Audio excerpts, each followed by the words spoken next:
Hello students, আজকে এই ক্লাসে আমরা ক্লাস 9-এর ভৌতবিজ্ঞানের ফার্স্ট ইউনিট টেস্টের সাজেস্টিভ কোশ্চেন সলভ করব।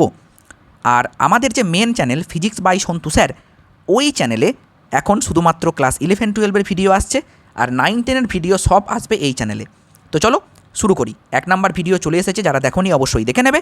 1 নাম্বার কোশ্চেন, প্রদত্ত কোনটি দৈর্ঘ্য মাপার একক? আলোকবর্ষ। আলো 1 বছরে যে দূরত্ব যায় সেটা হচ্ছে আলোকবর্ষ। ওহম কিসের একক? আমি আগের ভিডিওতে দেখবে বলে দিয়েছি, রোধের একক। ঠিক আছে।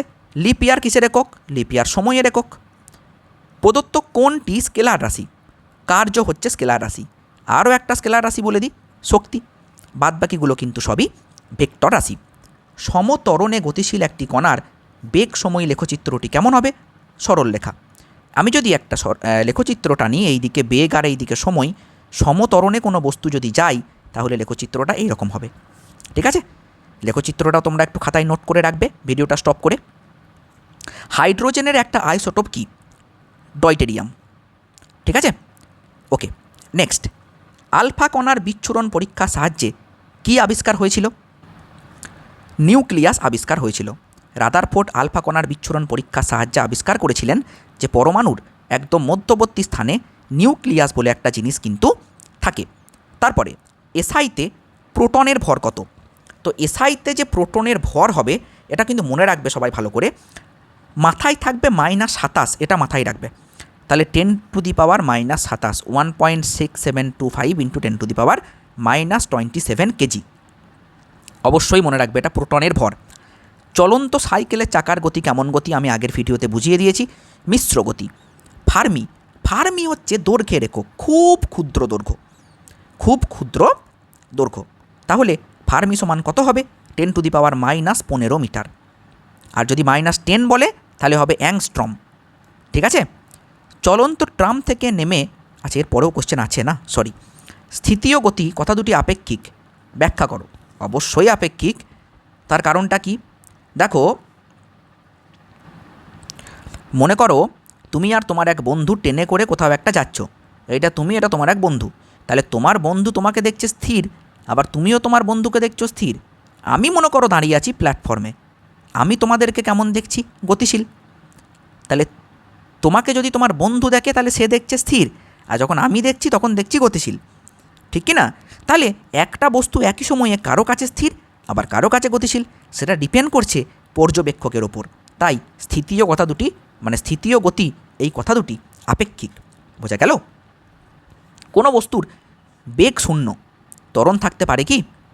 কোনো বস্তুর বেগ যদি শূন্য হয় তাহলে তার ত্বরণ থাকতে পারে কি? হ্যাঁ, থাকতে পারে। কেন? দেখো, মনে করো কোনো একটা বস্তুকে তুমি ওপরের দিকে ছুড়ে দিয়েছো, ওই বস্তুটা একদম সর্বাধিক উচ্চতায় গিয়ে বেগ হয়ে যায় শূন্য, কিন্তু ত্বরণ তো নিচের দিকে থাকে, তাই না? জি থাকে, নিচের দিকে কাজ করে, অভিকর্ষজ ত্বরণ। সিজিএস পদ্ধতিতে, আচ্ছা এইটা তোমাদের সিলেবাসে এখন নেই, এটা সেকেন্ড ইউনিট টেস্টে আছে। একটি স্কেলার রাশির উদাহরণ দাও যা দুটি ভেক্টর রাশির সাহায্যে গঠিত হয়েছে। কার্য। কার কার সাহায্যে গঠিত হয়েছে জানো? কার্য সমান বল গণিত সরণ, লিখে নেবে। কার্য সমান বল গণিত সরণ। তাহলে বল ও ভেক্টর, সরণ ও ভেক্টর, তাহলে এই দুটোকে নিয়ে গঠিত হয়েছে কার্য। সুতোয় বেঁধে একটি পাথরকে 1 পাক ঘুরিয়ে আনলে পাথরের সরণ শূন্য হয়, সত্য না মিথ্যা? একদম সত্য। এখানে ছিলাম, ঘুরিয়ে এনে আবার এখানেই এসেছি, তাহলে সরণ শূন্য। বলের পরিমাপক সংজ্ঞা নিউটনের কোন গতিসূত্র থেকে পাওয়া যায়? মানে আমরা কোন গতিসূত্র থেকে বল পরিমাপ করতে পারি? কেন স্যার? F = ma থেকে। F = ma এটা কোন সূত্র? নিউটনের দ্বিতীয় গতিসূত্র। নিউক্লিয়ন কি? নিউক্লিয়াসে যে কণা থাকে তাহাই হলো নিউক্লিয়ন। তাহলে নিউক্লিয়াসে কারা থাকে? প্রোটন এবং নিউট্রন। তাহলে প্রোটন এবং নিউট্রনগুলোকে বলা হয় নিউক্লিয়ন। পরমাণুর সর্ববহিস্থ কক্ষে সর্বাধিক ড্যাশটি ইলেকট্রন থাকতে পারে? 8টি। সর্ববহিস্থ কক্ষে 8টি ইলেকট্রন থাকতে পারে। দেখো, তাহলে আমরা আজও কিছু ইম্পর্টেন্ট শর্ট কোশ্চেন করে নিলাম। দেখো, আর একটা পেজের শর্ট কোশ্চেন আমরা সলভ করব। এইগুলো ভালো করে দেখে যাবে, এখান থেকে তোমরা কমন পাবেই পাবে। বোঝা গেল? এটা সাঁতরা বইয়ের, সাঁতরার যে কোশ্চেন পেপার ব্যাংক আছে, আমি কিন্তু সেইখান থেকে দিয়েছি। তো কোশ্চেনগুলো কিন্তু একদম পরীক্ষায় আসার মতো কোশ্চেন। নিচের কোন এককটি মৌলিক একক নয়? মৌলিক একক নয় কোনটি? স্যার দৈর্ঘ্য মানে তো স্যার শুধু এল, ভর মানে তো স্যার শুধু এম, সময় মানে তো স্যার শুধু টি, তাহলে ক্ষেত্রফল কি? ক্ষেত্রফল দৈর্ঘ্য গণিত প্রস্থ, লেন্থ ইন্টু ব্রেথ, এইটা তাহলে স্যার মৌলিক একক নয়। ভর মাপা হয় কোন যন্ত্রের সাহায্যে? ভর মাপা হয় বলো তো সাধারণ তুলা যন্ত্রের সাহায্যে, আর স্প্রিং তুলার সাহায্যে ভার। মনে রাখবে, ব্যারোমিটারের সাহায্যে বায়ুর চাপ, থার্মোমিটারের সাহায্যে উষ্ণতা। সূর্যের চারিদিকে পৃথিবীর গতি কেমন গতি? সূর্যের চারিদিকে পৃথিবী যে ঘুরছে এইটা হচ্ছে বৃত্তীয় গতি, আর যদি নিজের অক্ষে চারিদিকে ঘোরে তাহলে হয় ঘূর্ণন গতি। কোন পদার্থের নির্দিষ্ট আকার নেই কিন্তু আয়তন আছে? আকার নেই কিন্তু আয়তন আছে। তরল পদার্থ, নির্দিষ্ট আকার নেই কিন্তু আয়তন আছে। জলে সাবান যোগ করলে, আচ্ছা এটা কোনো হয়নি, তোমাদের পরের সেমিস্টারে আছে, মানে পরের ইউনিট টেস্টে আছে। সিজিএস পদ্ধতিতে ক্ষেত্রফলের একক, ওই যে বললাম দৈর্ঘ্য গণিত প্রস্থ, তার মানে সেন্টিমিটার ইন্টু সেন্টিমিটার বা মিটার ইন্টু মিটার, তাহলে কী হবে? বর্গ সেন্টিমিটার বা বর্গ মিটার।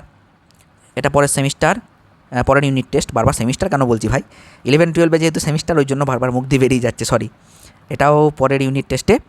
দাঁড়িপাল্লার সাহায্যে ওজন মাপা হয় না, ওজন মাপা হয় না ভর মাপা হয়? দাঁড়িপাল্লার সাহায্যে ভর মাপা হয়, আর স্প্রিং তুলাতে ওজন মাপা হয়। একক প্রকাশ করার পদ্ধতি, সিজিএসের সম্পূর্ণ নাম কি? সিজিএস এর সম্পূর্ণ নাম সেন্টিমিটার, গ্রাম, আর একটা হচ্ছে সেকেন্ড। মনে রাখবে, ডাইন ও নিউটনের মধ্যে সম্পর্ক কি? 1 নিউটন সমান 10⁵ ডাইন। এইটা তোমরা কোনো না কোনো একটা স্কুলে পাবেই পাবে, এত ইম্পর্টেন্ট। তারপরে দেখো, আপেক্ষিক গুরুত্বের কোনো একক নেই, একদম সত্যি কথা, ইয়েস। উষ্ণতা বৃদ্ধিতে, আচ্ছা এটা তোমাদের নেই পরের ইউনিট টেস্টে। বলের মাত্রা কি? বলের মাত্রা mLT⁻²। ঘনত্বের একক কি? KG per metre cube. এই কোশ্চেনগুলো তোমরা খুব ভালো করে রেডি করে যাবে, ঠিক আছে? ওকে, তো দেখা হচ্ছে পরের ভিডিওতে। আমি তোমাদেরকে একদম সাজেস্টিভ সমস্ত কোশ্চেন দিয়ে দেবো, শুধু চ্যানেলটাকে সাবস্ক্রাইব করে রাখো আর অবশ্যই নোটিফিকেশান অন করে রাখবে।